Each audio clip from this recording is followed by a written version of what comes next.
अस्सलाम वालेकुम everyone, welcome back to my channel.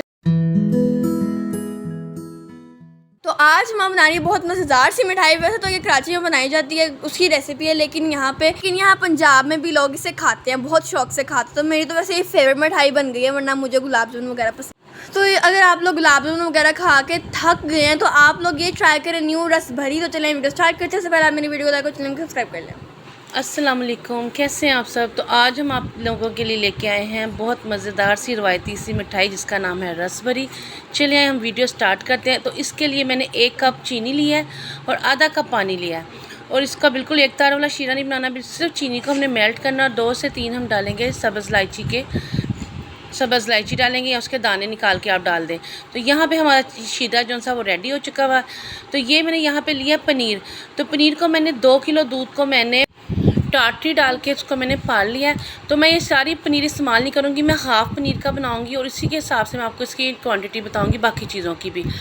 तो ये बहुत आसान है, पनीर बनाना तो हर किसी को आता है। तो इसको जब हम पनीर बना दें, उसका पानी अच्छे से खुश्क करके, तो आप इसको अपनी स्लैब पे, अपने काउंटर पे, किचन वाले काउंटर पे डाल के हाथों की हथेली से अच्छी तरह मसलना, ताकि जो उसका दाना है ना वो अच्छे से जो सा वो बिल्कुल सॉफ्ट क्रीमी सा इसका टेक्स्चर आ जाए।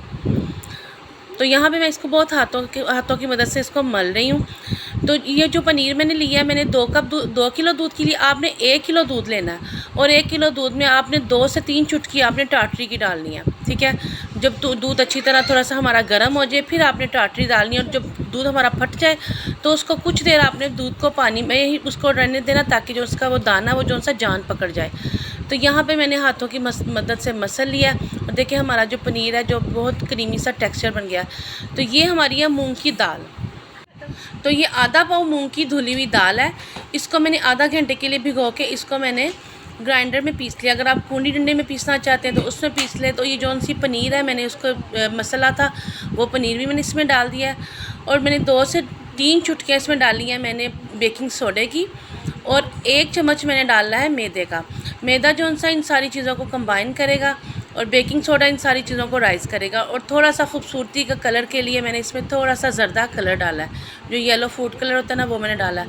अब इन सारी चीज़ों को ना हमने मिक्स करना है, इन सारी चीज़ों को। और ये बहुत आसान और बड़ी इजी सी रेसिपी है और बहुत मज़े की बनती है। ये हमारे पंजाब में बहुत कम मिठाई वाली दुकानों से मिलती है, और जहाँ से भी मिलती है बहुत नायाब मिठाई है। तो जिन लोगों ने तो ये मिठाई खाई हुई है वो तो समझ आएंगे कि ये कौन सी मिठाई है, क्योंकि ये हर मिठाई की दुकान से ये आम नहीं मिलती है। तो और ये बहुत रसीली है और बहुत मज़े की है, और ज़्यादा अंदर से मीठा मीठा भी नहीं होता टेक्सचर इसका, और ना ज़्यादा फीका होता है। जैसे रसगुल्ले में बहुत ज़्यादा रस होता है। आप अपनी चाहे ऐसी शेप बना लें, चाहे गोल शेप बना लें। तो कराची में इसको ज़्यादातर कोई रसबड़ा के नाम से जाना जाता है, तो यहाँ पे पंजाब में इसको ज़्यादा रसभरी के नाम से जाना जाता है। तो मैं इसकी छोटी छोटी सी टिक्कियाँ सी बनाऊँगी हाथों की मदद से ऐसे। और अगर नहीं तो आप चम्मच की मदद से भी डाल सकते हैं, ठीक है। वो छोटे छोटे से बॉल जैसे बड़े के होते हैं ना, वैसे बन जाएंगे। तो यहाँ पे मैं इसको डीप फ्राई करूँगी। तो आपने इसको ना बिल्कुल भी हिलाना नहीं है। जब ये पक जाएंगे तो ये खुद ही अपना नीचे से पैंदा जो सा छोड़ देंगे और ये ऊपर को आ जाएंगे। तो मैं इसमें डाल रही, मैं बिल्कुल भी इसमें चम्मच नहीं चलाऊँगी। कुछ देर में मीडियम टू लो फ्लेम पे हम इसको पकाएंगे। तो ये देखें, ये खुद ही ऊपर आना अब शुरू हो चुके हुए हैं।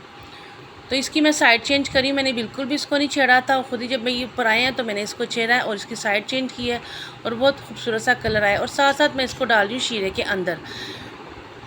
तो शीरे के अंदर डाल रही हूँ ताकि जो शीरा है वो अंदर चल जाए और बिल्कुल रसीली हो जाए। और जैसे जैसे मैं शीरा डाल रही हूँ, थोड़ी थोड़ी देर बाद मैं डिप करके इसको एक बाउल में, खूबसूरत से बाउल लें, उसमें आप निकालें।